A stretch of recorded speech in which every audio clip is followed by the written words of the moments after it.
Alors voilà, pour en discuter plus longuement, j'accueille l'ancien conseiller municipal, l'ancien maire aussi par intérim à Gatineau, Daniel Champagne. Bonsoir. Bonsoir, M. Bouchard. D'abord, qu'est-ce que vous pensez de tout ça? Parce que pour plusieurs, en tout cas, ça semble presque surréel. Oui, vu de loin, on pourrait penser qu'il y a un problème au sein même de l'équipe, mais dans les faits, au niveau de la cohésion, moi, vous avez dit tantôt qu'il était pour avoir l'annonce d'une nouvelle chef demain.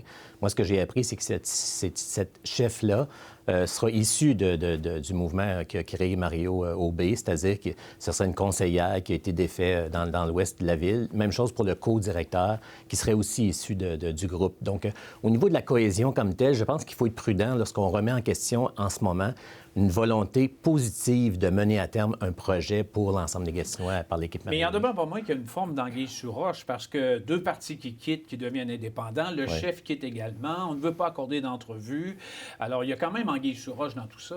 Bien, je vous dirais qu'il y a anguille sous roche un peu, mais dans les faits, un parti politique au sens propre, c'est un groupe de personnes qui vont dans la même direction. Dans ce contexte-là, si le chef ne va pas nécessairement dans la même direction qu'une majorité de ses membres, il y a des questions à se poser. Et c'est ce que Mario Aubé a fait. Je pense qu'il a bien fait d'agir comme ça pour le bien de son propre parti que lui-même a créé. Ceci dit, lorsqu'on est confronté à un parti politique aussi bien orchestré, organisé qu'Action Gatineau, on ne peut pas former un parti politique strictement sur la base de gagner une élection et de dire aux citoyens, votez pour nous parce qu'on va être une opposition, on va contrer ce que fait Action Gatineau. Il faut qu'on démontre c'est quoi nos valeurs, il faut qu'on prépare un plan, il faut qu'on mise sur une vision militante et c'est ce que je comprends que souhaite faire la nouvelle équipe. Mais en même temps, quand on dit une nouvelle chef, que ce sera une personne non élue, ça laisse pas beaucoup de choix d'une certaine façon. Ça laisse pas beaucoup de choix, mais en même temps, rappelons-nous là, que la prochaine élection, on n'est pas dans un gouvernement provincial ou fédéral, il n'y aura pas d'élection demain matin là, ou renversement du gouvernement.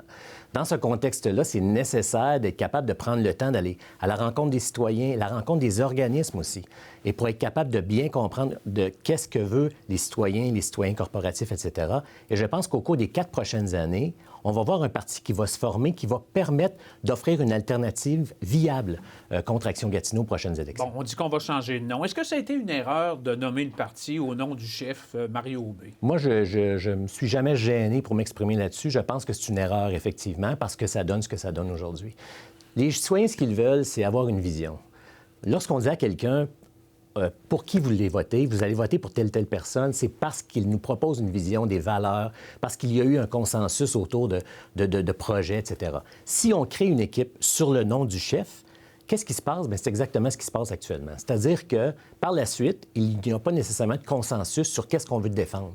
On se retrouve avec des conseillers municipaux qui ont à défendre les intérêts des citoyens qui les ont élus, mais d'un autre côté, on n'a pas nécessairement eu de consensus sur les valeurs mêmes qu'on a voulu vendre aux citoyens. Donc, je pense que c'est une erreur d'utiliser le nom d'une personne comme chef. Mais en même temps, Mario Aubé a joué le tout pour le tout, Oui. là, parce qu'il ne voulait pas de colistier. Alors ça voulait dire que s'il n'était pas élu, bien, ça risquait de provoquer la situation actuelle. Il a joué le tout pour le tout. Il a été conforme à ses valeurs. Mario Aubé a mené une bonne campagne électorale. Je pense qu'il a été honnête et franc dans sa campagne électorale. Par contre, ceci dit, de toute évidence, son équipe ne savait pas nécessairement le fond des valeurs qu'ils étaient pour représenter une fois élus. Et les résultats qu'on a aujourd'hui, bien, c'est ce que ça donne. Qu'est-ce qu'on pourrait tirer comme leçon à long terme pour créer un autre parti éventuellement? Parce que c'est un parti qui a été créé relativement rapidement. Ce qu'il faut voir, tantôt je parlais de vision militante, là, ce qu'il faut voir, c'est lorsqu'on crée un parti politique, il ne faut pas inciter les gens à voter contre quelque chose, mais bien pour quelque chose. Dans ce contexte-là, ce qu'on disait aux jeunes, nous serons l'alternative à Action Gatineau. Mais qu'est-ce que ça veut dire? Comment ça se traduit? La leçon qu'il faut apprendre, c'est que lorsqu'on forme un parti politique, ça ne doit pas être une machine électorale. C'est une erreur de faire ça. Parce qu'après, on n'est pas nécessairement outillé pour bien représenter les citoyens. Ce qu'on doit faire, c'est faire du militantisme, aller rencontrer les organismes, les citoyens civils, les citoyens corporatifs, etc., pour bâtir une plateforme. Mais en 10 secondes, c'est une bonne idée quand même d'avoir un parti pour affronter l'autre parti? C'est non seulement une bonne idée, mais c'est essentiel dans la démocratie municipale aujourd'hui. Merci beaucoup, M. Champagne. Merci à vous. Au revoir. Au revoir.